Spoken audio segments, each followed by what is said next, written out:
أعوذ بالله من الشيطان الرجيم.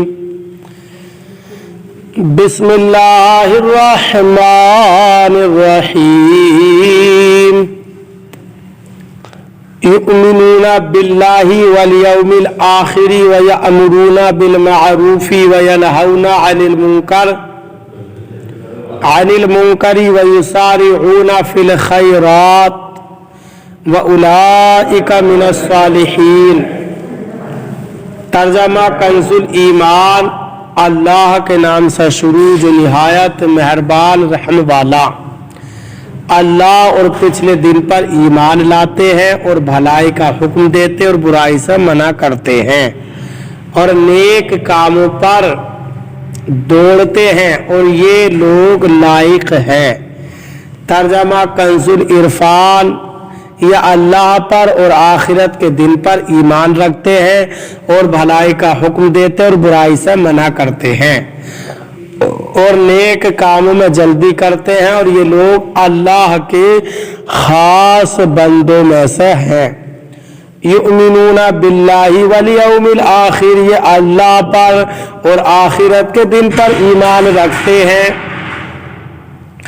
گزشتہ آیت اور اس آیت میں مجموعی طور پر ایمان والوں کے اوصاف بیان کیے گئے ہیں. 1. رات کو عبادت میں قیام کرنا. 2. نماز پڑھنا. 3. رات کا ایک حصہ عبادت میں گزارنا. 4. رات کے وقت قرآن کی تلاوت کرنا. 5. اللہ تعالیٰ اور آخرت پر کامل ایمان رکھنا. 6. نیکی کا حکم دینا. 7. برائی سے منع کرنا. 8. نیکیوں میں سبقت لے جانا. 9. نیکی کو اختیار کرنا. ایک کامل ایمان والے کے بھی یہی اوصاف ہونے چاہیے. اللہ تعالی ہمیں کاملین میں داخل فرمائے. وما يفعلوا من خير فلن يكفروه والله عليم بالمتقين. ترجمہ کنزُ ایمان. اور وہ جو بھلائی کریں ان کا حق نہ مارا جائے گا اور اللہ کو معلوم ہے ڈر والے.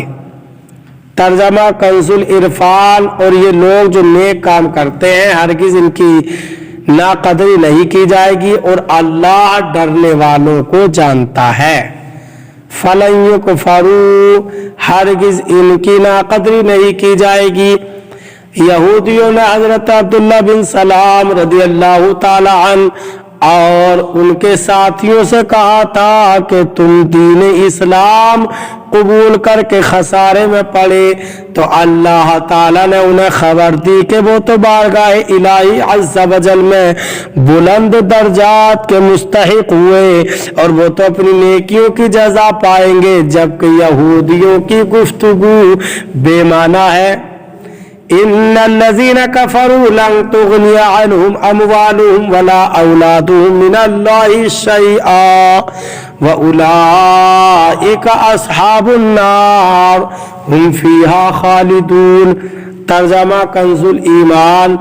وہ جو کافر ہوئے ان کے مال اور اولاد ان کو اللہ سے کچھ نہ بچائیں گے اور وہ جہنمی ہیں، ان کو ہمیشہ اس میں رہنا.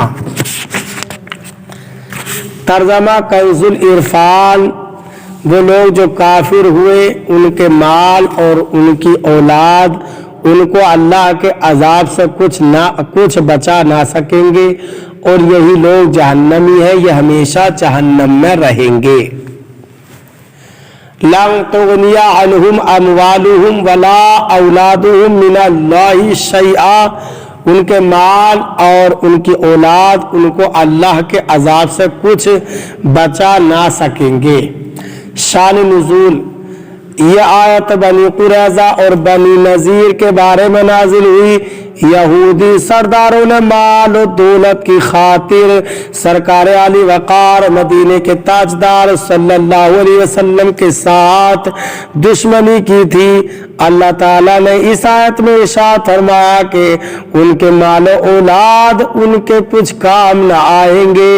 یہ سرکار اقدس صلی اللہ علیہ وسلم کی دشمنی میں ناحق اپنی عاقبت برباد کر رہے ہیں. ایک قول یہ ہے کہ یہ آیت مشرکین قریش کے بارے میں نازل ہوئی کیونکہ ابو جہل کو اپنی دولت پر بڑا فخر تھا، اور ایک قول یہ ہے کہ یہ آیت تمام کفار کے متعلق عام ہے۔